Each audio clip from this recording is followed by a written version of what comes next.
Selamat siang. Baik, kami dari kelompok 1 akan mempresentasikan hasil diskusi kami, yaitu perkembangan fisik dan perkembangan kognitif.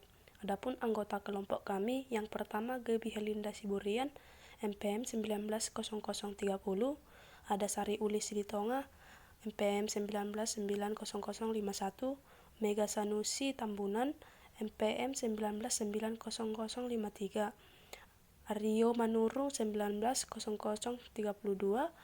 Bastian Lumban Gaul 190050, Nia Berliana Sipayung 190055, dan Elsa Grace Cynthia Arianja 190052. Baik, presentasi yang pertama akan dibacakan oleh teman saya, Gebi Helinda Siburian. Baik, saya akan menjelaskan tentang pengertian masa remaja. Masa remaja adalah masa di mana kita mengalami perubahan dari masa kanak-kanak ke masa dewasa. Karena dewasa bukan hanya sebatas umur, tetapi juga sifat orang dewasa telah memikirkan semua tindakan yang akan ia kerjakan. Bahkan dewasa adalah orang yang tidak takut gagal. Di mana di masa ini terjadi perubahan fisik, psikologis, dan mental masa remaja.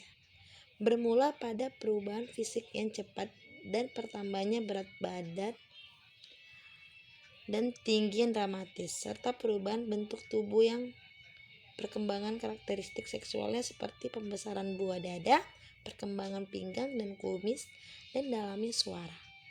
Pada perkembangan ini, pencapaian kemandirian dan identitas sangat menonjol karena pemikiran semakin logis dan semakin banyak menghabiskan waktu di luar keluarga. Remaja adalah waktu manusia berumur belasan tahun. Pada masa remaja, manusia tidak dapat disebut sudah dewasa, tetapi tidak dapat pula disebut anak-anak, karena masa remaja adalah masa peralihan manusia dari kanak-kanak menuju dewasa. Baik, saya akan menjelaskan selanjutnya tentang periodisasi masa remaja. Adalah pembagian seluruh masa remaja perkembangan seseorang ke dalam periode-periode tertentu. Seiring bertambahnya usia, makin berkembang pula intelektualitas dan kematangan psikologis pada manusia. Namun sebelum mencapai kematangan ini, ada beberapa tahap yang paling menentukan jati diri adalah pada saat memasuki usia remaja. Masa remaja adalah suatu periode peralihan diri dari masa kanak-kanak ke masa dewasa. Karena masa ini merupakan fase pencarian jati diri, biasanya mereka selalu ingin tahu dan mencoba sesuatu yang baru dilihat atau diketahui dari lingkungan sekitar. Semua pengetahuan yang baru diketahuinya, baik bersifat positif maupun negatif, akan diterima dan ditanggapi oleh remaja sesuai kepribadian masing-masing. Remaja dituntut untuk membedakan yang terbaik dan yang buruk dalam kehidupannya. Selanjutnya saya akan menjelaskan tentang periode masa puber. Masa pubertas, masa di mana terjadinya peralihan dari kanak-kanak ke remaja. Pada masa ini terjadi perubahan yang besar pada remaja, yaitu meningkatnya hormon seksualitas dan mulai berkembangnya organ-organ seksual seperti serta organ-organ reproduksi remaja. Sedangkan masa pubertas adalah masa ketika seorang anak mengalami perubahan fisik, psikis, dan pematangan fungsi seksual. Ciri-cirinya terdapat anak yang mengalami masa puber mencari pergaulan di luar keluarga, berusaha untuk melepaskan diri dari ikatan keluarga. Yang kedua yaitu daya pikir melepaskan sifat-sifat konkret dan menuju sifat-sifat abstrak. Yang ketiga yaitu perkembangan anak laki-laki dan anak perempuan sangatlah berbeda. Selanjutnya yang keempat yaitu mulai mengias diri, baik anak laki-laki maupun anak perempuan, berusaha menarik perhatian dengan memamerkan segala perkembangannya, tetapi dengan malu-malu. Yang kelima yaitu ciri-cirinya sikap batinnya kembali mengarah ke dalam, sehingga timbul rasa percaya diri. Selanjutnya yang kedua yaitu saya akan menjelaskan tentang masa puber usia 14 tahun. Di mana masa pubernya itu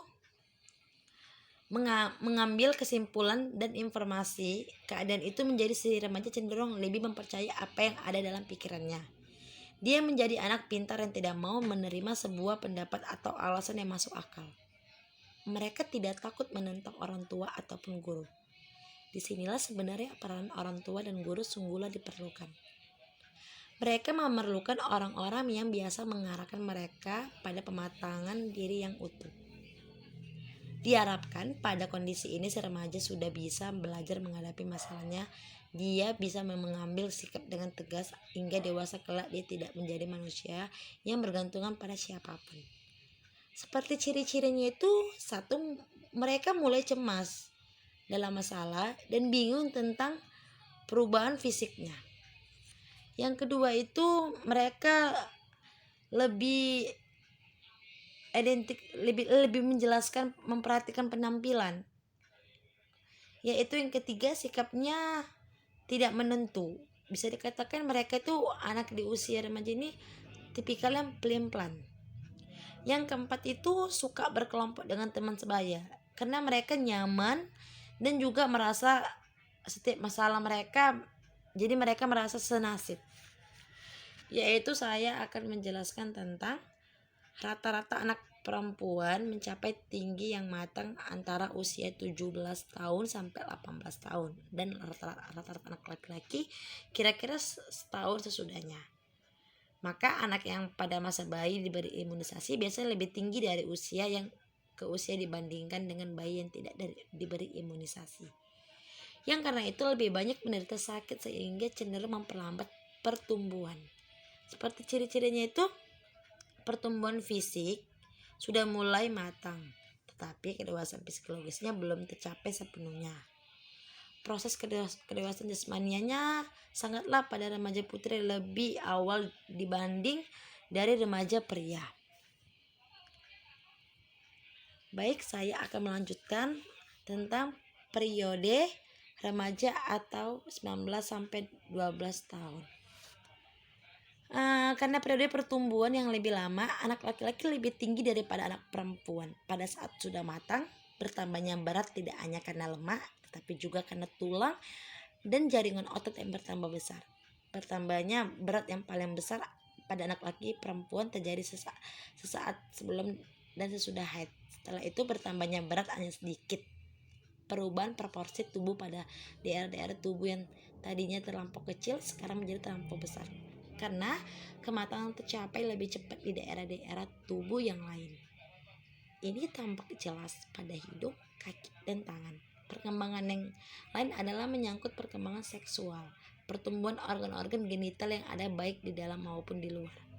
Badan yang sangat menentukan bagi perkembangan tingkah laku seksual selanjutnya itu seperti ciri-cirinya memperhatikan tertutup pada hal-hal yang realitas. Mulai menyadari akan realitas. Yang ketiga, mereka kelihatan mulai menampakkan bakat dan minat mereka. Yaitu yang keempat, sikapnya mulai jelas dalam tentang hidup mereka. Yaitu yang selanjutnya saya akan menjelaskan tentang ciri-ciri masa remaja. Pertumbuhan fisik adalah di mana mengalami perubahan dengan lebih cepat dibanding masa kanak-kanak dan dewasa. Untuk mengimbangi pertumbuhan yang cepat itu, remaja membutuhkan makan dan tidur yang lebih banyak. Contohnya dari pertumbuhan misalnya perubahan tinggi badan, berubahnya berat badan semakin sempurna, syaraf dan organ-organ pada manusia, perubahan dimensi serta perubahan dalam sifat-sifat jasmania dari kekuatan dan kapasitas otot pada tubuh, yaitu perkembangan seksual.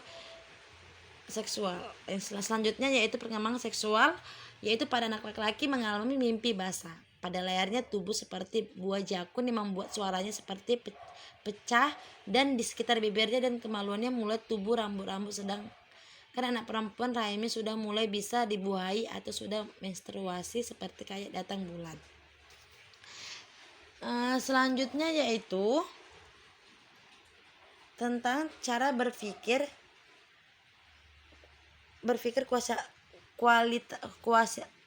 kausalitas.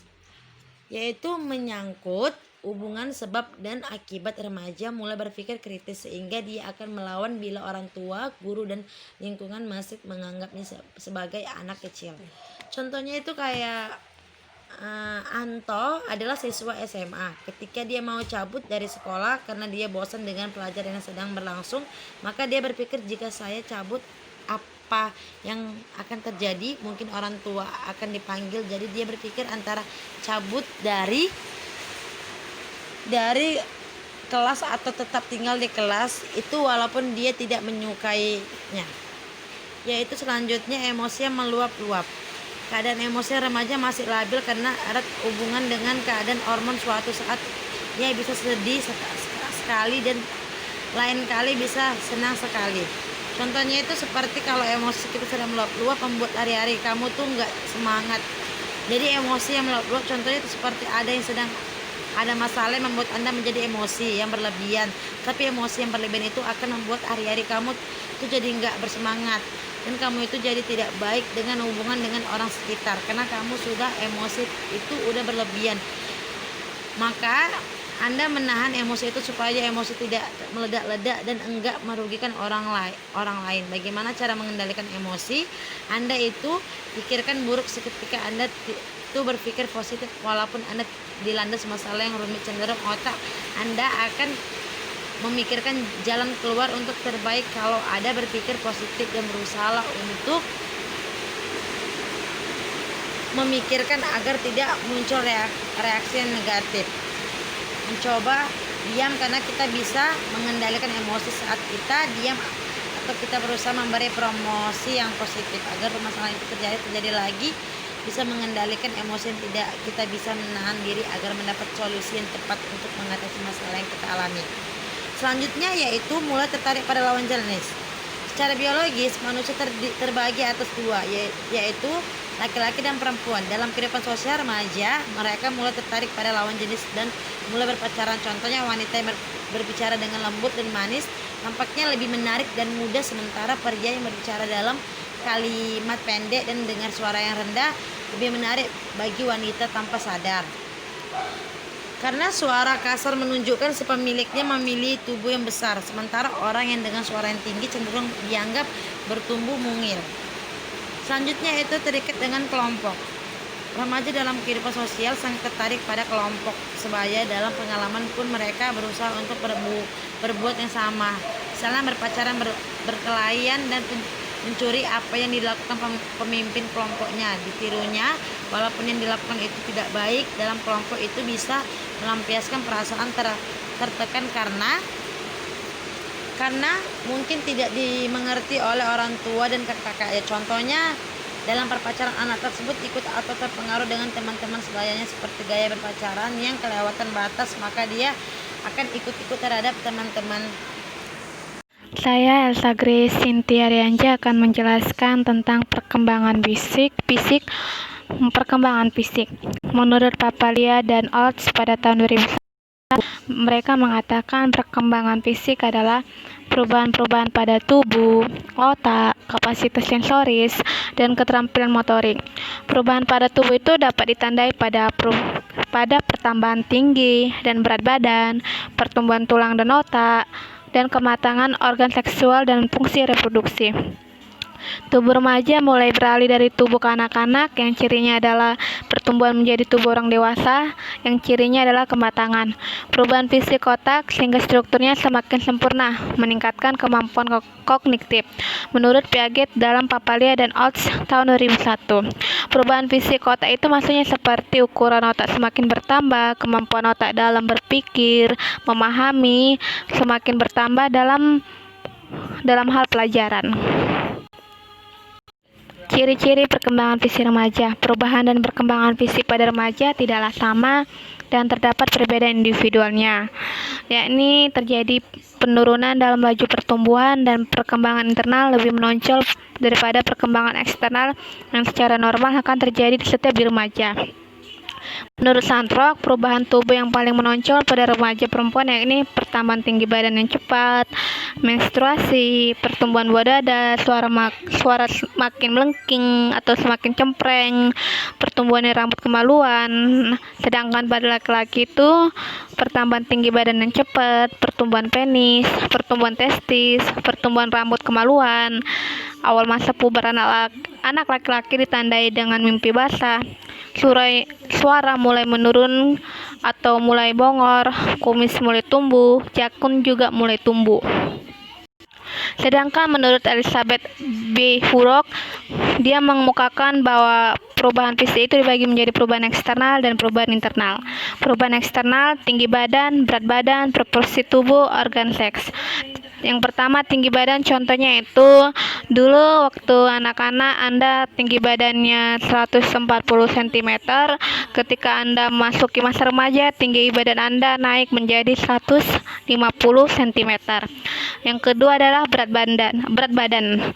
Contoh dari perubahan berat badan yang Anda alami pada masa remaja ini yaitu dulu berat badan Anda pada masa kanak-kanak itu 30 kilo. Pada memasuki masa remaja, berat badan Anda naik menjadi 45 kilo. Proporsi tubuh. Contohnya itu dapat dilihat pada remaja laki-laki cenderung menuju bentuk tubuh yang mesomorf atau cenderung menjadi anak yang kekar, berat, dan bentuk badannya seperti bentuk segitiga. Sedangkan anak perempuan itu kalau tidak endomorf atau cenderung menjadi gemuk dan berat akan memperlihatkan ciri ektomorf atau cenderung kurus dan bertulang belakang. Yang keempat adalah organ seks. Perubahan yang terjadi pada masa remaja ini adalah dapat dilihat pada mukosa permukaan vagina. Pada perempuan juga mengalami perubahan dan mengalami peningkatan tingkat estrogen menjadi lebih tebal dan kusam merah muda dalam warna atau kontras dengan terang merah dari prapubertas vagina mukosa. Mukosa lah yang berubah menjadi struktur berlapis-lapis dengan lapisan sel squamosa superficial. Estrogen meningkatkan kandungan glikogen pada epitel vagina yang nantinya berperan penting dalam menjaga pH vagina. Sedangkan perubahan pada anak remaja laki-laki itu yaitu testis pada anak laki-laki prapubertas berubah sedikit ukurannya dari sekitar usia 1 tahun hingga permulaan masa pubertas. Rata-rata panjangnya sekitar 2-3 cm dan lebar sekitar 1,5-2 cm. Baru itu perubahan internal, sistem pencernaan, sistem peredaran darah, sistem pernapasan, sistem endokrin, dan jaringan tubuh. Sistem pencernaan itu dapat dilihat pada perut menjadi lebih panjang dan tidak lagi terlampau berbentuk pipa, usus bertambah panjang dan bertambah besar, otot-otot di perut dan dinding-dinding usus menjadi lebih tebal dan lebih kuat, hati bertambah berat, dan kerongkongan bertambah panjang. Pada sistem peredaran darah, perubahan yang terjadi pada masa remaja itu jantung tumbuh pesat selama masa remaja, baru panjang dan tebal dinding pembuluh darah meningkat dan mencapai tingkat kematangan bila mana jantung sudah matang. Pada sistem pernapasan, kapasitas paru-paru anak perempuan hampir matang pada usia 17 tahun, anak laki-laki mencapai tingkat kematangan beberapa tahun kemudian. Yang keempat adalah sistem endokrin. Pada sistem ini, hormon yang mendominasi perkembangan wanita adalah estrogen yang disebut estradiol. Sementara estradiol lah yang meningkatkan pertumbuhan payudara dan rahim. Itu juga merupakan hormon utama yang mendorong percepatan pertumbuhan pubertas dan pematangan dan penutupan epifisis. Sedangkan pada anak laki-laki, hormon yang tumbuh pada masa remaja adalah testosteron. Androgen adalah hormon seks utama, sementara testosteron diproduksi. Semua perubahan anak laki-laki dicirikan sebagai virilisasi. Yang terakhir adalah jaringan tubuh. Pada jaringan tubuh ini adalah jaringan selain tulang terus berkembang sampai tulang mencapai ukuran matang, khususnya bagi perkembangan jaringan otot. Maksudnya di sini adalah tulang-tulang semakin bertumbuh kuat sehingga membentuk jaringan tubuh yang kuat dan kekar. Baiklah, saya akan melanjutkan penjelasan tentang penyebab perubahan fisik pada remaja. Ada dua kelenjar yang menjadi aktif bekerja dalam sistem endokrin. Kelenjar pituitari yang terletak di dasar otak mengeluarkan dua macam hormon yang erat hubungannya dengan pertumbuhan masa remaja. Kedua hormon itu adalah hormon pertumbuhan yang menyebabkan terjadinya perubahan ukuran tubuh dan hormon gonadotropik atau sering disebut dengan hormon yang merangsang gonad agar mulai aktif bekerja. Tidak berapa lama sebelum saat remaja dimulai, kedua hormon ini sudah mulai diproduksi dan pada saat remaja semakin banyak dihasilkan. Seluruh proses ini dikendalikan oleh perubahan yang terjadi dalam kelenjar endokrin.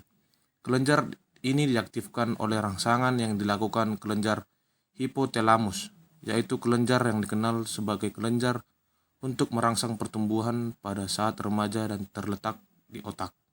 Yang selanjutnya adalah faktor-faktor yang mempengaruhi fisik remaja. Ada beberapa faktor penyebab terjadinya perkembangan fisik pada diri remaja, yaitu terjadinya produksi hormon yang sangat banyak, yakni zat-zat kimia yang sangat kuat yang disekresikan oleh kelenjar-kelenjar endokrin dan dibawa ke seluruh tubuh oleh aliran darah. Konsentrasi hormon-hormon tertentu meningkat secara dramatis selama masa remaja. Adapun hormon tersebut yaitu hormon testosteron. Hormon testosteron adalah suatu hormon yang berkaitan dengan perkembangan alat kelamin, pertambahan tinggi dan perubahan suara pada laki-laki. Sedangkan hormon estradiol ialah suatu hormon yang berkaitan dengan perkembangan buah dada, rahim, dan kerangka pada anak perempuan. Sekian dan terima kasih. Faktor-faktor yang mempengaruhi pertumbuhan fisik remaja adalah sebagai yang pertama yaitu pengaruh keluarga, yang kedua adalah pengaruh gizi, yang ketiga adalah gangguan emosional, yang keempat jenis kelamin, yang kelima status sosial ekonomi, dan yang keenam kesehatan, dan yang terakhir adalah itu pengaruh bentuk tubuh. Perkembangan emosi pada masa remaja. Yang pertama, perubahan-perubahan jasmani. Hal jasmani yang ditunjukkan dengan adanya perubahan yang sangat cepat dari anggota tubuh pada taraf permulaan pertumbuhan. Ini hanya terbatas pada bagian-bagian tertentu saja yang mengakibatkan postur tubuh menjadi tidak seimbang. Yang B, perubahan pola interaksi dengan orang tua. Pola asuh orang tua terhadap anak termasuk remaja sangat bervariasi. Ada yang pola asuhnya menurut apa yang dianggap terbaik oleh dirinya saja, sehingga ada yang bersifat otoriter. Yang ketiga, perubahan pola interaksi dengan teman sebaya. Remaja seringkali membangun interaksi sesama teman sebayanya secara khas dengan cara berkumpul untuk melakukan aktivitas bersama, dengan membentuk dengan cara berkumpul untuk melakukan aktivitas bersama, bentuk semacam geng. Baik, saya akan melanjutkan presentasi dari teman saya, yaitu perkembangan intelijensi dan kognitif pada masa remaja.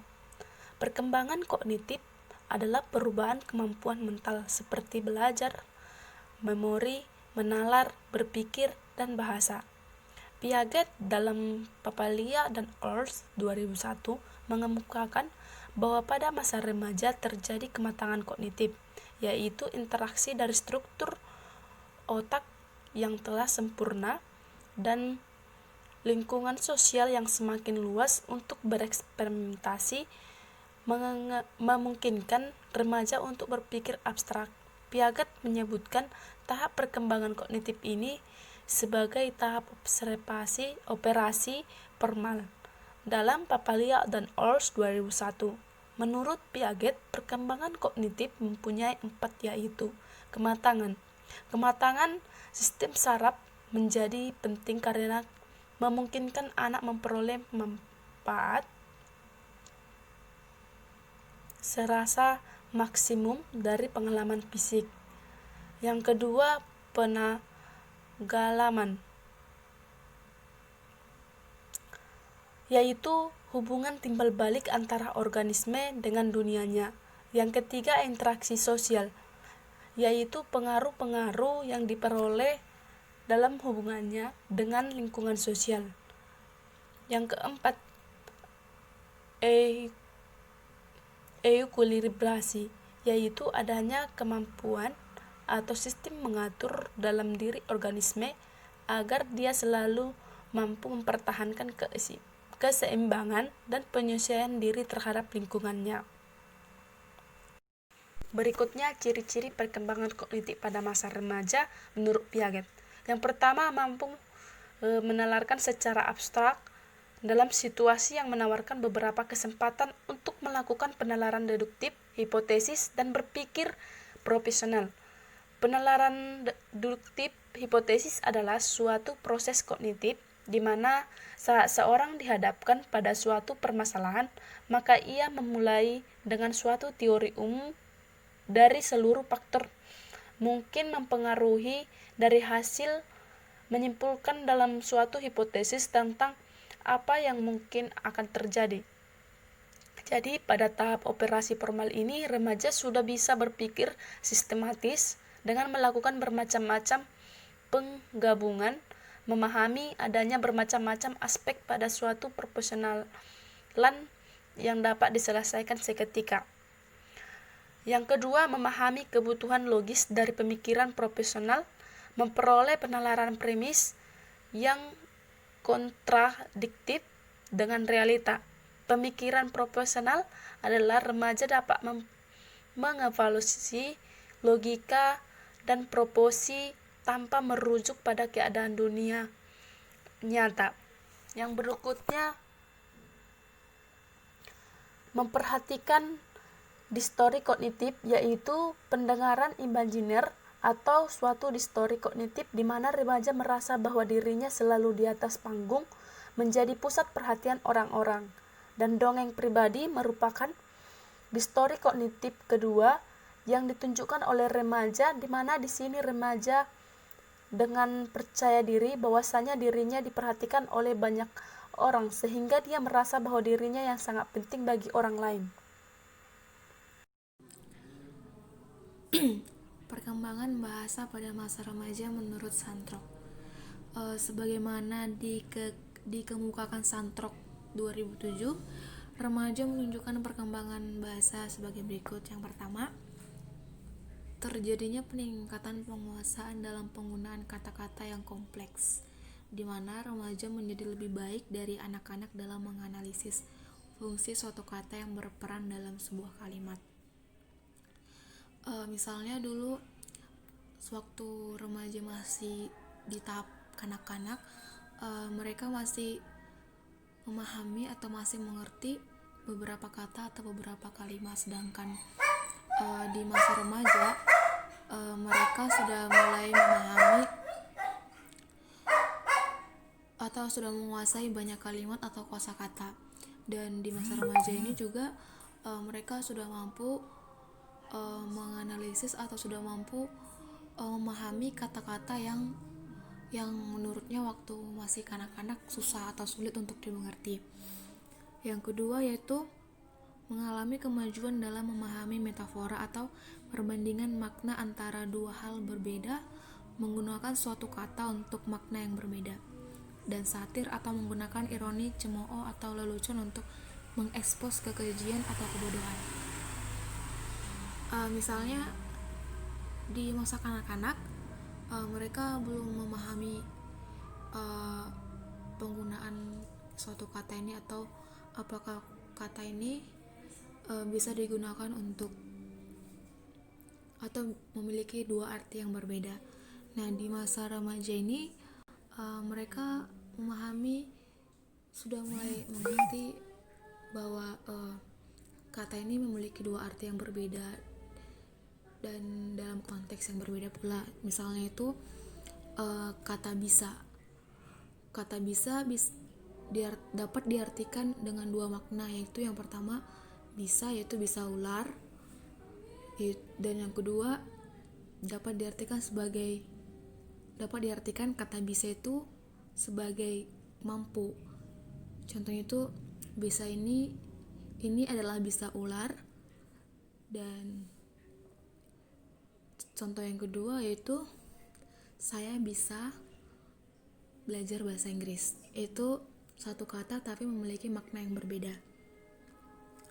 Yang ketiga, Menurutnya, kemampuan memahami literatur yang rumit lebih baik dari anak-anak dalam mengorganisasi ide untuk menyusun tulisan, menggabungkan kalimat-kalimat sehingga masuk akal, dan mengorganisasikan tulisan dalam susunan pendahuluan, inti, dan kesimpulan. Nah, pada tahap ini mereka juga sudah mulai mampu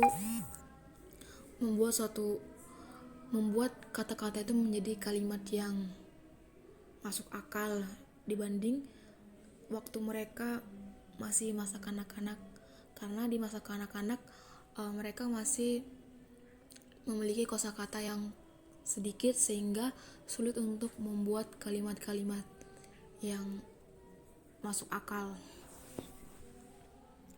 Yang keempat yaitu berbicara dalam kalimat yang mengandung dialek, yaitu variasi bahasa yang memiliki kosakata, tata bahasa atau pengucapan yang khas.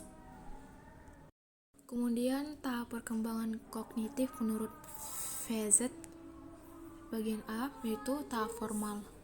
Tahap formal operation. Tahap formal operation adalah suatu tahap di mana seseorang sudah mampu berpikir secara logis, hipotesis, abstrak, dan ilmiah. Seorang remaja tidak lagi terbatas pada hal-hal yang aktual serta pengalaman yang benar-benar terjadi. Dengan mencapai tahap operasi formal, remaja dapat berpikir dengan fleksibel dan kompleks. Seorang remaja mampu menemukan alternatif jawaban atau penjelasan tentang suatu hal, berbeda dengan seorang anak yang baru mencapai tahap operasi konkret yang hanya mampu memikirkan satu penjelasan untuk suatu hal. Hal ini memungkinkan remaja berpikir secara hipotesis. Remaja sudah mampu memikirkan suatu situasi yang masih berupa rencana atau suatu bayangan. Di sini remaja sudah mulai mampu berpikir logis, misalnya ketika dia berada di dalam masalah, dia sudah mulai memikirkan atau sudah mulai bisa memecahkan masalah yang ia miliki tanpa ada bantuan dari orang lain. Dan pada masa remaja dan pada tahap ini juga mereka tidak ingin masalah mereka itu diketahui orang lain atau dibantu oleh orang lain. Jadi mereka mau menyelesaikan masalah mereka itu dengan sendiri. Kemudian masuk ke tahap operasional postformal, yaitu pemikiran postformal digambarkan lebih fleksibel, logis, bersedia menerima kompleksitas moral dan intelektual, dan dialektis daripada tahap-tahap perkembangan sebelumnya. Satu bagian perkembangan kognitif masa kanak-kanak yang belum sepenuhnya ditinggalkan oleh remaja adalah kecenderungan cara berpikir egosentrisme. Yang dimaksud dengan egosentrisme di sini adalah ketidakmampuan melihat suatu hal dari sudut pandang orang lain. Pada tahap perkembangan kognitif ini, setiap individu akan mengalami perkembangan kognisi sosial.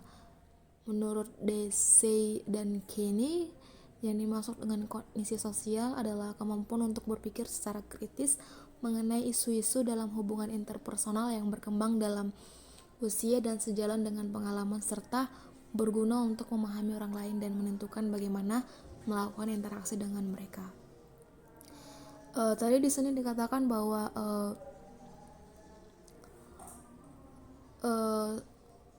remaja masih belum meninggalkan sifat yang egosentrismenya. Egosentrisme ini kan ketidakmampuan melihat suatu hal dari sudut pandang orang lain. Jadi pada masa ini remaja menganggap bahwa pendapat dia itu lebih benar daripada pendapat orang lain. Dia menganggap bahwa pendapat orang lain itu gak benar. Jadi mereka lebih, kalau mereka bilang A, mereka harus, jadi orang lain harus bilang A juga, harus mengikuti seperti apa yang dia katakan gitu. Selanjutnya saya akan menjelaskan perbedaan perkembangan kognitif remaja, lelaki dan perempuan. Yang pertama itu ada dalam proses tugas perempuan. Yang pertama, bagus dalam kemampuan motorik. Yang kedua, tes komputasi. Yang ketiga, multitasking. Yang keempat itu ada dapat mengingat kembali posisi objek dalam susunan tertentu, mampu mengeja, lancar dalam penggunaan bahasa, mengingat tanda-tanda sepanjang rute jalan, lebih banyak menggunakan memori verbal, dan yang terakhir itu ada mengapresiasikan kedalaman dan kecepatan persepsi. Yang B itu ada perbedaan dalam proses tugas lelaki. Yang pertama, memiliki kemampuan dalam membuat target-target. Yang kedua, lebih banyak bekerja atau lebih banyak hafal vocabulary. Yang ketiga, memiliki kemampuan fokus dan konsentrasi tinggi. Yang selanjutnya itu ada matematik, reasoning, dan pemecahan masalah. Terus ada navigasi dengan kemampuan spasial geometrik, dan ada kemampuan verbal, dan yang terakhir itu ada formasi habit dan pemeliharaannya. Yang C itu ada perbedaan fungsional. Perempuan lebih baik dalam mendengar pembicaraan, musik, atau suara-suara yang lainnya. Sebagai tambahan, ingatan perempuan lebih bisa bertahan lama. Mereka belajar berbicara dan mempelajari bahasa lebih dulu. Kemampuannya dalam memori verbal dan proses bahasa berlangsung cepat dan lebih akurat. Yang D itu penglihatan atau vision. Lelaki memiliki penglihatan yang lebih baik dalam jangkauan yang luas dan persepsi yang mendalam terhadap sesuatu. Lelaki memiliki cahaya yang lebih baik, sementara wanita kurang dapat melihat dengan jelas cahaya di malam hari. Yang E itu ada praba atau touch. Perempuan memiliki indera peraba yang sangat sensitif. Mereka merespon dengan cepat dan tajam pada luka. Sementara lelaki lebih banyak bereaksi pada temperatur yang ekstrem. Yang selanjutnya itu ada penciuman dan perasa. Wanita memiliki indera penciuman dan perasa yang lebih tinggi daripada pria. Mereka lebih banyak merespon aroma, parfum, dan beberapa perubahan dalam rasa. Yang terakhir itu ada kemampuan verbal. Oleh karena itu, lelaki mengalokasikan banyak daerah korteks untuk fungsi-fungsi spasial, yang dimana otak mereka cenderung mengalokasikan sedikit daerah korteks untuk produksi dan penggunaan kata-kata dibandingkan otak perempuan. Belahan otak kanan dan kiri dihubungkan oleh sekumpulan kecil saraf yang disebut corpus callosum, sehingga memungkinkan kedua belahan otak berhubungan. Sekian hasil presentasi dari kelompok kami ucapkan terima kasih.